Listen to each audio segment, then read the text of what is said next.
Hello मेरे प्यारे विद्यार्थियों, आप सभी को माँ अम्बे कोचिंग सेंटर चैनल पर स्वागत है। आज मैं आप लोग को कक्षा 10 ट्यूशन द्वितीय भाग का एक अध्याय मंगलम पाठ पढ़ाऊंगा। इस मंगलम पाठ को पढ़ाने में हम आप लोग का ऑब्जेक्टिव, इसका जो अर्थ है और इससे जो परीक्षा में प्रश्न बनते हैं, सारे चीज़ को क्लियर करेंगे। आशा नहीं, पूरा विश्वास है कि जब लास्ट तक आप वीडियो को देखिएगा तो आपको पूरी समझ में आएगी।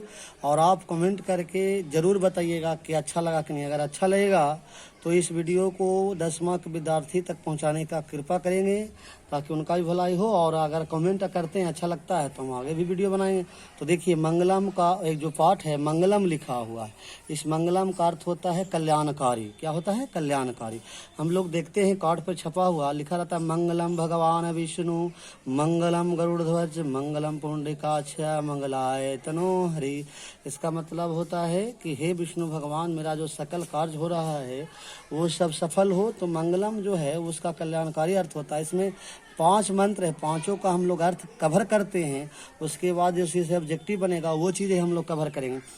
उपनिषद वैदिक वागमस्य अंतिम भागे दर्शन शास्त्र से ध्यान तम प्रकटंती। ये जो पाठ है मंगलम उपनिषद का भाग है। और उपनिषद जो होता है वैदिक युग था, उस वैदिक युग में जो ग्रंथ थे उपनिषद, उसके अंतिम भाग के दर्शन शास्त्र के सिद्धांत को प्रकट करता है। सर्वत परम पुरुषस्य परमात्मन महिमा प्रधानतया ज्ञेयते। सभी जगह, सर्वत्र में होता है सभी जगह, परम पुरुष परमात्मा का महिमा की प्रधानता होती है, गाया जाती है। तेन परमात्मनः जगत व्याप्त अनुशासितम चास्ति। ये परम पिता जो होते हैं जगत में व्याप्त हैं, अनुशासित हैं। स एव सर्वेषां तपस्याम परम लक्षणम। सभी लोगों का परम जो लक्ष्य होता है वो तपस्या होता है। अस्मिन् पाठे परमत परम उपनिषद पद्यात्मका पंचमंत्रा संकलिता अस्ति। इस पाठ में उपनिषद पाठ में 5 मंत्र जो है वो पग के रूप में दिया गया है। और देखिए, पहला हम लोग देखेंगे, पहला मंत्र है, उसका नाम है ईश्वासस्य। हिरण्मयेन पात्रेन सतस्सपहितं मुखम तत्वं पुरुषन्नाप्रवीणु सत्य धर्माय दृष्टते। इसका मतलब होता है, देखिए एक बार से 2 बार हम रिपीट करेंगे। हिरण्मयेन पात्रेन सतस्सपहितं मुखम तत्वं पुरुषन्नाप्रवीणु सत्य धर्माय दृष्टते।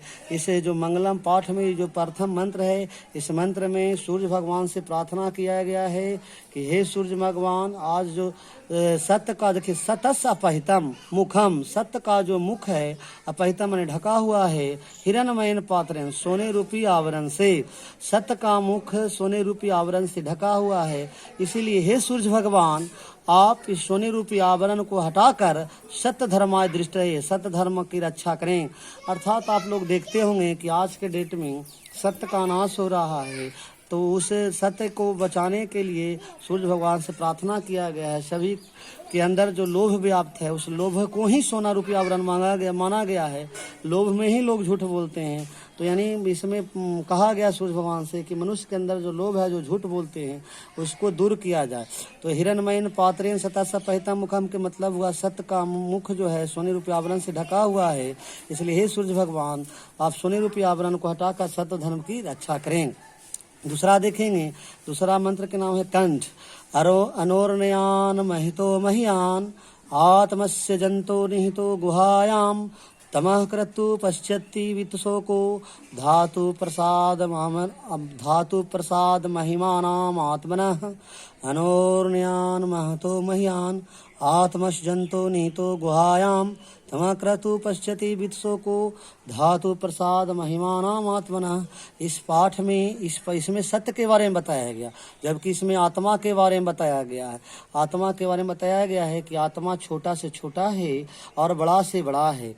आत्मा छोटा से छोटा, अनोर मिस होता है छोटा, महतो मिस होता है बड़ा। आत्मा छोटा छोटा है और बड़ा से बड़ा है। आत्मस जंतो निहितो गुहायाम, यह मनुष्य की गुफा, हृदय रूपी गुफा में निवास करता है।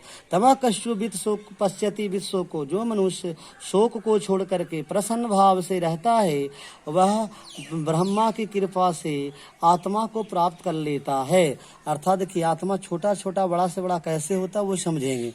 आदमी तो सब एक ही रहता है और आदमी के अंदर आत्मा है। जब आदमी अच्छा काम करता है, अच्छा कर्म करता है तो वो महान हो जाता है, उसका आत्मा बड़ा हो जाता है। जब वही आदमी छोटा काम करता है तो वो उसका आत्मा छोटा छोटा माना जाता है। चोर डाकू हैं तो उनकी आत्मा मान लिया जाए कि छोटा माना जाता है, लेकिन कोई सज्जन पुरुष हैं, भलाई करने वाले हैं, अच्छे हैं, तो उनकी आत्मा को बड़ा माना जाता है। तो ये आप समझ गए होंगे। नंबर 3 देखेंगे, तीसरा के नाम है मुंडक। शतमेव जयते नानिरतम सतेन पान्था वित्तो देवयानः येन क्रमः ऋष्यो हाप्त कामा यत्र तत्सतः परम निधानम। शतमेव जयते नानिरतम, सत्य की जीत होती है, झूठ की जीत नहीं होती है। सतेन पान्था वित्तो देवयानः, सत्य के रास्ता पर देवता लोग चलते हैं। येन क्रम ऋषियो हाप्त कामा, ऋषि लोग भी सत्य की इच्छा करते हैं। हाप्त कामा मैंने इच्छा करना, वित्तो पान्था मैंने रास्ता, देवयाना मैंने देवता का रास्ता सत्य है, और इसी लोग सत्य की इच्छा करते हैं। यत्र तत्सतः परम निधानम, यहाँ वहाँ सभी जगह सत्य पाया जाता है। तो तीनों श्लोक का, तीनों मंत्र को देखने के बाद अब देखिए कौन कौन सा ऑब्जेक्टिव बनता है। उसके बाद हम 4-5 कवर करेंगे।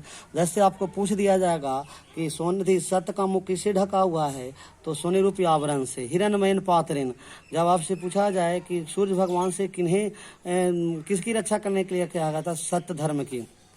छोटा छोटा कौन है, तो आत्मा। बड़ा से बड़ा कौन है, आत्मा। मनुष्य के हृदय रूपी गुफा में कौन निवास करता है, तो भी हो जाएगा आत्मा। जो मनुष्य प्रसन्न भाव से रह कर के रहता है, वो आत्मा ब्रह्मा कृपा से किसे देख लेता है, तो उसमें भी आत्मा हो जाएगा। पूछेगा किसकी जीत होती है, सत्य की। किसी की जीत नहीं होती है तो असत्य की। देवता का जो रास्ता है वो क्या है, तो सत्य। ऋषि लोग किसकी इच्छा करते हैं, तो सत्य की इच्छा करते हैं। यहाँ वहाँ सभी जगह क्या विद्वान है, तो सत्य। इन्हें इस तरह से ऑब्जेक्टिव बनता है। अगर आपका ये ऑब्जेक्टिव संस्कृत में है तो वो ऑप्शन रहेगी, ऑप्शन से आप आराम से चुन सकते हैं। तो संस्कृत का एग्जाम देना बहुत आसान होता है। आप देख रहे होंगे 2022 वाला ही देख लीजिए, क्वेश्चन बहुत कम बनते हैं, हिंदी में ही क्वेश्चन बनते हैं। और अगर संस्कृत में ही बना तो आराम से आप जैसे हम पढ़ रहे हैं उस पर अगर गौर करके जाइएगा तो छूटने वाला नहीं है। तो आप चौथा देते हैं, मुंडक है। यथा नद्या शयन्दमानः समुद्रे अस्तम गच्छन्ति नाम रूपे विहाय, तथा विद्वान नाम रूपाद विमुक्तः प्रात परम पुरुष वैति दिव्यम। यथा नद्याः, जिस प्रकार नदियाँ शयन्दमाना समुद्रे, अपने नाम को छोड़कर समुद्र में चली जाती है।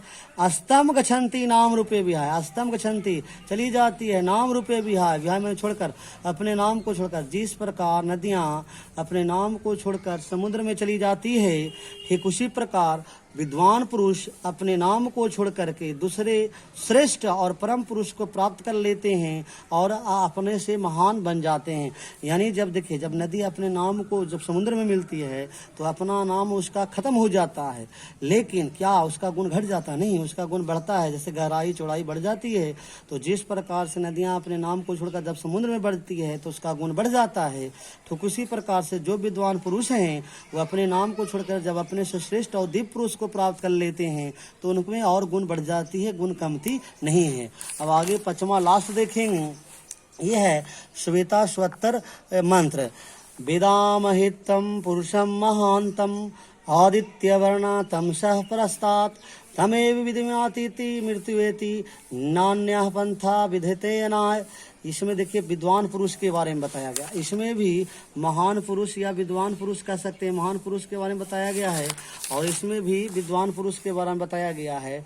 महान पुरुष के बारे में कह दें तो यहाँ पर बताया गया कि देखिए, जो महान पुरुष होते हैं वह अपने आप को अंधकार स्वरूप मानते हैं, अर्थात काम जानने वाले हैं, काम जानने वाले ऐसा मानते हैं। और जो उनसे विद्वान पुरुष है उन्हें वो प्रकाश स्वरूप मानते हैं, अर्थात श्रेष्ठ ज़्यादा जानने वाला मानते हैं, और उनसे सीखते हैं और उनसे आगे निकल जाते हैं। ऐसा विचार रखने वाले प्राणी जो होते हैं वह अपने आप को मृत्यु को बस में कर लेते हैं और वह भवसागर को पार कर जाते हैं। उन्हें कोई परेशानी नहीं होती है। अर्थात कहे के मतलब हुआ कि देखते होंगे आप लोग जहाँ रहते होंगे, वहाँ जब कम लोग जानते हैं ना तो अपनी प्रशंसा करते रहते हैं हमेशा कि हम जानते हैं, हम तुमसे ज़्यादा जानते हैं। लेकिन वह मूर्ख लोगों की पहचान है। यहाँ साफ कहा गया कि जो महान पुरुष होते हैं वह अपने आप को कभी भी अधिक जानने वाला नहीं बताते हैं। वो कहते हैं कि अभी हम कम जानते हैं, और यही विचार अच्छा होता है कि आपको समझना चाहिए कि हम अभी कम जानते हैं और जानने की इच्छा करना चाहिए। जब आप जानेंगे तो हम अपने आप विद्वान बनते चले जाएंगे। इसीलिए कभी भी अच्छा ज्ञान आप आप लोग ये भी जानते हैं ज्ञान का कोई सीमा नहीं है, ज्ञान का कोई अंत नहीं है।